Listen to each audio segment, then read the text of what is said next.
Good morning guys! For today's video, yan. Na-harvest na yun sa kabilang wifi. For today's wifi, yan. For today's wifi. Ayan, na-harvest na yung yung sa kabilang na wifi. Yung happy nag-harvest doon.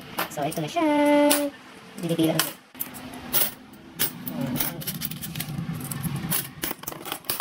So, in-harvest namin last nag-harvest kami ng 8. Kinihilit nila? Kinihilit ako din. Kaya nandun sa pulo yung kasya doon. Basta may buti hindi nag-stack up. Hindi ko mara. Saan ito?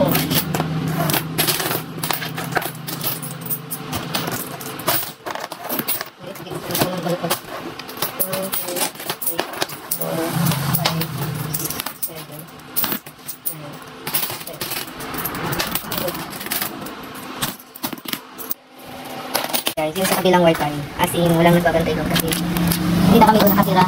So, yun, mga player na lang talaga ang nandun. Tapos, ilang wifi tayo magkakatabi? Tatlo lang. Tatlong wifi magkakatabi. Kaya mga bata na sa bahay kasi inano ko yung pinakasya ng MBPS niya dahil nasa wala nakabantay. Tinur ko, binigay ko lahat sa binigay ko lahat sa wifi. So, mga bata din sa sa wifi yung sa bahay. Humingi na lang siya pag yung parating na yung due date. Kaya binabayaran ko agad bago pa mag-due date.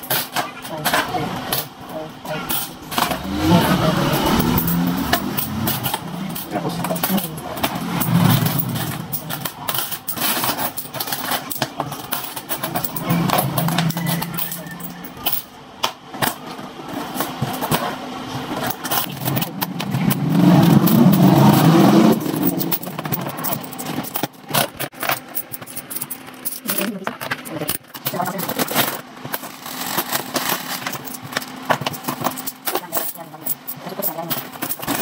sa baba pa nga yung nun, yung compass niya, hindi namin naitaas. What if pa kaya kung naitaas yun, yung taas ng range niya. 3, 4, 5, 6, 7, 8, 9, nagsama. Okay, nakumpod kita sa tindahan. Tindahan ka. tawa yung benten. Okay. Wala, kailangan ko yung 24 hours na.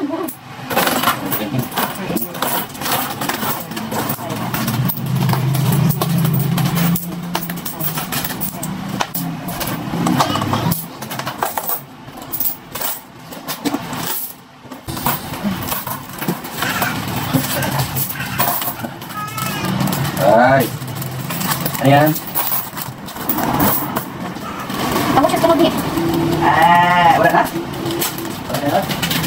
Wala. Ano siya guys, ang total doon sa kabilang wifi. Ito, 1,000, 2,000, 2,500, 2,900, kasi ito 400 to. Plus ito, tagla 100, so 700, tatlo. Tapos nabawasan ng 100 pinambili ng bahog ng baboy. So, hindi. 2,900 na to. 2,900. 3,000. 3,375. Dun sa kabilang wifi. Ang kinita niya sa loob ng 22 days. Kasi mag-iisang buwan pa siya sa tawag yun. Sa 8 pa. Kasi sa 8, nung 8 kami nag-harvest before nung birthday ni Star. So, sa 22 days siya kinita niya ay 3,375. Not bad, diba? Wala pang nagbabantay yun doon kasi walang nakatira doon sa aming bahay. As in, wifi lang talaga na nandun. Wifi. Mga kasi doon kasi may tubigan. At tatlong wifi ito na magkatabi. Harap ng bahay, tapos isang bahay lang pagitan, wifi ulit dun sa kapatid niya, yung habi ko. Kaya, that's all.